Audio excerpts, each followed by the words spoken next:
Welcome to This Explainer. Today, we're doing something really cool. We're diving into the literal neuroscience of how to master any skill. We're going to break down a complete self-study blueprint from our sources that reveals exactly how you can teach yourself, well, pretty much anything. So get ready because we are jumping straight into the mechanics of the mind. Okay, let's dive into this. Is someone else choosing who you become? Think about that for a second. What if I told you that every single day, algorithms, sensational news, and those endless social feeds are actually deciding what you think about? They're choosing what you care about, and ultimately choosing the person you become. Most of us, we believe we're making our own independent decisions, but the reality, we're actively being programmed. If you aren't consciously directing your brain, I guarantee those algorithms and news feeds are absolutely doing it for you. To take back control, here is our roadmap for today. We'll cover 1. Programming your mind. 2. The wet concrete brain. 3. Identity first. 4. Knowledge versus skills. 5. The 5-step blueprint. And finally, 6. Protect your asset. Let's get right to it. Starting with Section 1, Programming Your Mind. Are you learning by accident?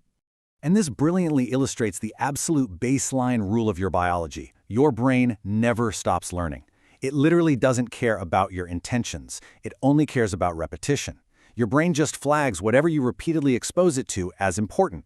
So if someone spends 3 hours every single night passively consuming, watching strangers complain about politics or just wallowing in reality TV drama, they're programming themselves to become cynical, fearful, or just drawn to drama. Now contrast that with intentional education. If you are deliberately studying psychology, sales, leadership, or emotional regulation, you are downloading an entirely different operating system into your mind. Moving right along to Section 2, the wet concrete brain. This is how your mind hardwires habits. See, a lot of people think their problem is a lack of information. But we all have phones in our pockets. The sheer amount of information isn't the problem at all. It's how we direct our focus. And this brings us to a really fundamental biological concept called neuroplasticity. It's the process of how the brain literally changes its physical structure over time through repetition. It wires itself around whatever it's repeatedly exposed to. That means every single podcast you listen to, every book you read, every post you scroll past, and every conversation you have is physically altering the structure of your brain. Think of your brain like fresh concrete. Every bit of information you take in leaves little footprints in that wet concrete. If the thought or an action is repeated enough times, those footprints start to become well-worn dirt roads. Done long enough, those roads turn into fully paved highways. And hey, you can travel down highways way faster than dirt roads, right? Those mental highways actually become your default way of thinking. Which brings us to Section 3, Identity First. Building your learning curriculum. Before we can build your learning curriculum, we need a major paradigm shift. Most people start off by asking, what should I learn? Actually, scratch that. That is totally the wrong question. You have to first ask, who do I want to become? You've got to build the identity first. For example, if you want to become a great parent, you don't just randomly scroll through parenting tips on Instagram. You get granular. You decide on the identity of a great parent, and then you deliberately study early childhood development, communication, and emotional regulation. Or if you want to be a great entrepreneur, you study leadership, sales, and finance. First the identity, then the curriculum. Now, what's really interesting about this slide is the biology behind why this identity-first approach works. It all comes down to the reticular activating system, or RAS. This is your brain's filter. It's just like when you buy a new Tesla, and suddenly you start seeing Teslas everywhere on the road. They were always there, but your brain just finally started paying attention to them. Once you decide who you are becoming, your RAS filters reality to find the exact teachers, books, and resources you need, literally everywhere you look. All right, Section 4. Knowledge versus skills. The danger of collecting facts. We really have to address a massive trap in the self-development world. People love to just collect facts in books like badges of honor without actually changing their lives. Let's clearly delineate the difference here. Knowledge just lives in the brain after reading a book, but real skills? Those are created when that knowledge is actually applied, forcing neurons to fire and wire together until the action becomes completely automatic. Reading a book about confidence doesn't give you the skill of confidence. Reading about boundaries does not build the skill of enforcing boundaries.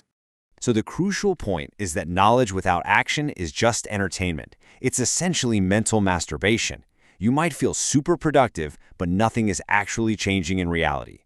Your brain truly transforms only through experience and the physical, real-world application of that knowledge. That perfectly sets up Section 5, the 5-step blueprint, your self-study system. This is the actionable framework provided in our sources to turn all that raw, static information into automatic, highly valuable marketplace skills.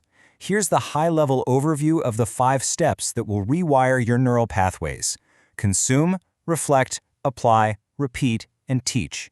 Let's drill into exactly how to execute each one of these specific steps. Step 1. Consume intentionally, not randomly.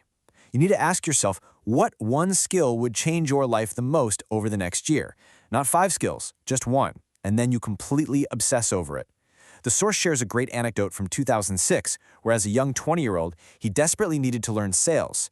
So he stopped listening to music entirely and obsessively listened to Brian Tracy's The Psychology of Selling CD on repeat every single time he got into his car. That is what intentional consumption looks like. Step 2. Reflect. Every single time you finish a chapter or a podcast, you must pause and ask yourself, what can I apply right now? And you need to physically journal this answer. Writing it down forces your brain to organize the information into a concrete plan, rather than just passively storing it away in the back of your mind, where, let's be honest, it's going to be completely forgotten by tomorrow. Step 3. Apply immediately. This is the step almost everyone skips. They read a great book and then do absolutely nothing with it.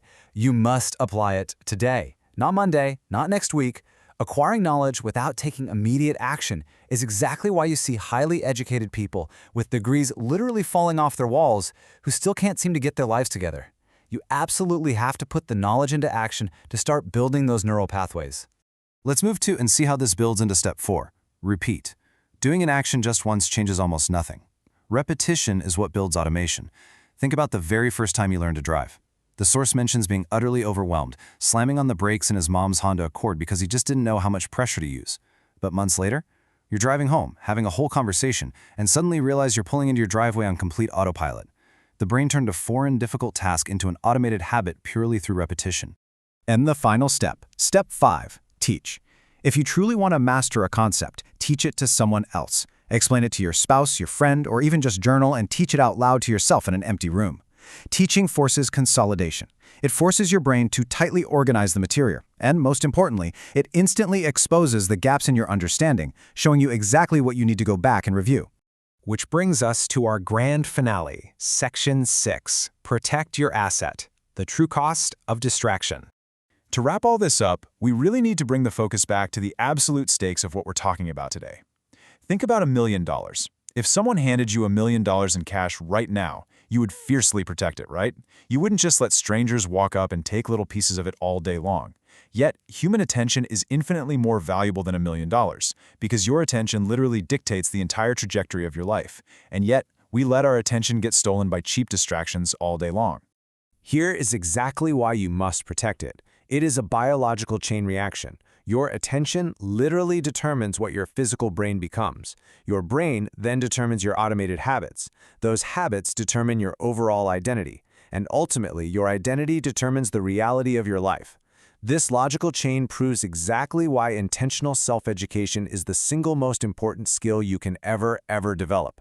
So I leave you with this final, provocative thought.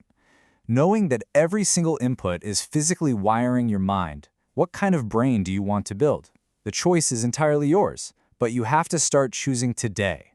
Thank you so much for joining me for this explainer, and I challenge you to take control of your self-education right now.